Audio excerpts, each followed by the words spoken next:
disa gjëra. Për shembull, vëllezërit Alkajat, unë kam ndoshta për modesti, se po ndoshta nuk vlen në këtë moment, kam qenë i pari që kam votuar, që kanë qenë në Shqipëri me 22 janar të 2026. Kanë qenë Pallat Brigatave dhe kanë takuar kryeministrin Rama, të dy vëllezërit.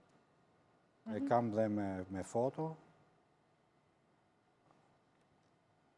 Pra, Rama pret vëllezërit biznesmen problematik shkruan të Katarit. Sepse qarqet izraelite, disa ekspertë sigurisë izraelitet, i akuzojnë këto vëllezërit për përfshirje me presidentin e Sirisë Al-Shara, që kanë financuar presidentin e Sirisë. Ta janë kataro-sirian, janë vëllezër miliarder, të cilët kanë biznese shumë të mëdha në ndërtim, merren me resorte, merren me këtë investim. Dhe këta janë futur bashkë me Jared Kushnerin, se këta janë partneritet për Sazanin dhe për Zvërnecin, vëllezërit katariot. Dhe me grupe biznesmenësh në Shqipëri.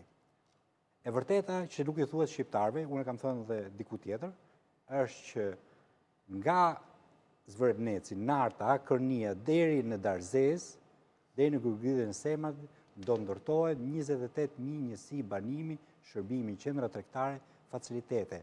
Të gjitha tokat në rreth aeroporte e tjerë janë shitur, i kanë blerë bankat, i kanë blerë kapitalistët, biznesmenët, tash të quhet oligark, nuk e di se çfarë janë, por janë të shitura. Dhe planet e investimit janë që jo vetëm Zvërneci, që është projekti i parë, sepse aty ka projekte konkurruese italiane, nga Salinjet e tjerë, ka projekte arabe. Kur janë shitur këto? Pse nuk ka dalë asnjë informacion në media, asnjë gjë? Unë nuk mendoj që Edi Rama... Se dhe për Sazanin e Zvërnecin e morën vesh nga mediat ndërkombëtare. Na ka mësuar që për çdo palëzjedhje na thot një gjë të madhe.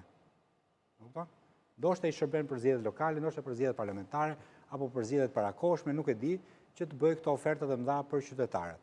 Por që plani është që nga Zvërneci deri në Darzez do ndërtohet.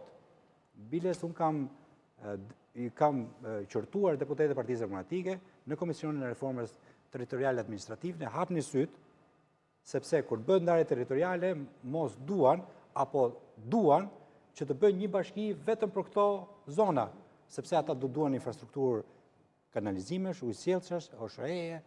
Pra, do të krijohen si zona administrative përpara se të shndrohen në zona të banuara. Po, sepse ti do të ndihmosh ata me infrastrukturë.